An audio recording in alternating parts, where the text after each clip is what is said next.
If you're a junior developer right now, you already see it. Applications going nowhere, fake job posts everywhere, and entry-level roles asking for 3 years of experience. Most people assume that the market is just rough right now and it will eventually recover.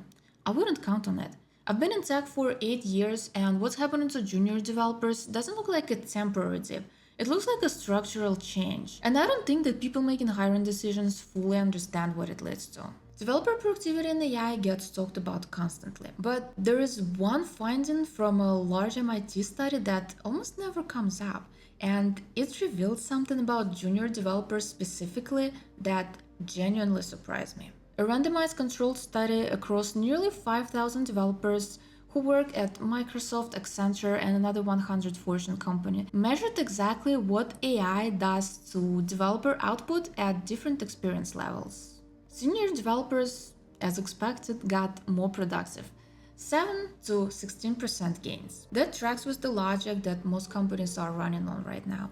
If one senior engineer can do the job of 2 or 3 engineers, why hire someone new who they would need to onboard, train, and carry for the first year? But here's what they're missing. Junior developers increased their output by 21 to 40%. They also adopted the tools faster and integrated them more consistently than seniors did. And when you think about it, it actually makes sense. Most junior developers today, they started experimenting with AI when they were still students, still learning, while they were still building their understanding of what programming even is. They didn't adopt AI into existing workflow.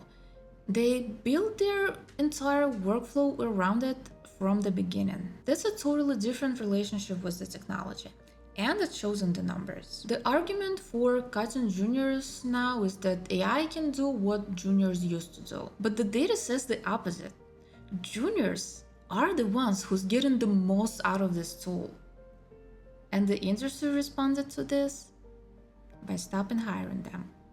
But that study didn't measure something really important. It tracked pull requests, commits, builds. It says nothing about whether developers were actually learning anything, whether they were building necessary skills that turn junior developer into mid developer and mid developer into senior developer. Those skills are much harder to track because it's something that you cannot learn in a classroom, in a tutorial, or by asking AI. The path from junior to senior always looked more like hands-on experience than education. A more experienced developer reviews your code, catches your mistakes, explains why production broke at 2 a.m. in a way that no tutorial could ever cover. You make mistakes that matter. Your instincts develop through exposure to real systems under real pressure. Medicine figured that out a long time ago.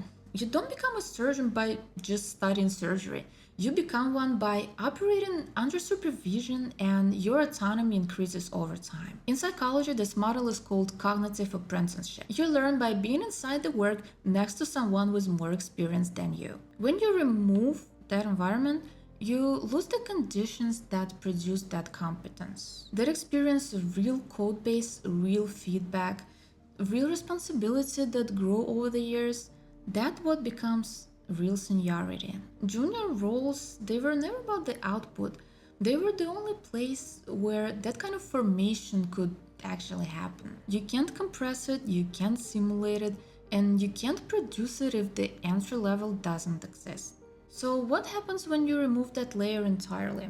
Not this year, not next year, but in a decade when seniors that we have now will start moving on, and there is nobody behind them who went through what they went through. The senior engineers today, they used to be junior developers about 10 years ago. They got their first job when the market desperately needed them. They made mistakes on real code bases, they got promoted. That whole process took about a decade to produce them.